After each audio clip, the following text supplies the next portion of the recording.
Pawan Kalyan TDP ఎంపీల మధ్య cold war కొనసాగుతూనే ఉంది. తనపై విమర్శలు సంధిస్తున్న ఎంపీలకు మరిన్ని ప్రశ్నలు ఎక్కుపెట్టారు పవర్ స్టార్. విభజన చట్ట సవరణ బిల్లు ఆమోదించే సమయంలో పార్లమెంటుకు ఎంతమంది ఎంపీలు హాజరయ్యారు, ఏమేం ప్రశ్నలు అడిగారంటూ లెక్కలతో సహా ట్విట్టర్లో ఉంచారు. జనసేన అధ్యక్షుడు పవన్ కళ్యాణ్ టీడీపీ ఎంపీల మధ్య మాటల యుద్ధం కొనసాగుతూనే ఉంది. ఏపీ ఎంపీలపై గురువారం కూడా పవన్ ట్విట్టర్ ద్వారా స్పందించారు. లోక్సభలో ఏపీ పునర్విభజన బిల్లుకు సవరణలు చేసే సమయంలో ఎంతమంది ఎంపీలు హాజరయ్యారని పవన్ సూటిగా ప్రశ్నించారు. తనకున్న సమాచారం ప్రకారం 5గురు ఎంపీలే చర్చలో పాల్గొన్నారని, మిగిలిన వారంతా ఆ సమయంలో ఏం చేస్తున్నారని నిలదీశారు. అంత ముఖ్యమైన బిల్లుపై చర్చ జరుగుతున్నప్పుడు ఏపీ ఎంపీలు ఏమయ్యారు, ఎందుకు హాజరు కాలేదని ట్విట్టర్లో ప్రశ్నించారు.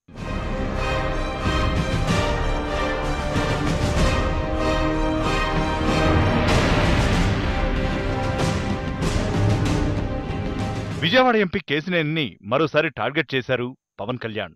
పార్లమెంట్లో నాని హాజరు శాతం ఎంత అని అడిగారు. కేశినేని నాని లోక్సభలో ఏ చర్చల్లో పాల్గొన్నారు, ఎన్ని ప్రశ్నలు అడిగారనే వివరాలను కూడా పవన్ ట్విట్టర్లో ఉంచారు. ఇందుకు సంబంధించి పార్లమెంట్ వెబ్సైట్ లింకును పోస్ట్ చేశారు.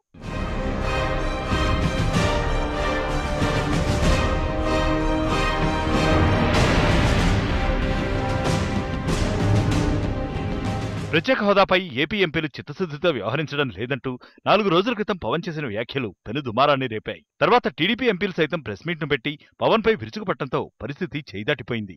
ఎంపీల విమర్శలకు బుధవారం ట్విట్టర్ ద్వారా సమాధానమిచ్చిన పవర్ స్టార్ తాజాగా మళ్లీ ఆరోపణలు చేశారు. మళ్లీ పవన్ వ్యాఖ్యలపై ఎంపీలు ఎలా స్పందిస్తారో చూడాలి.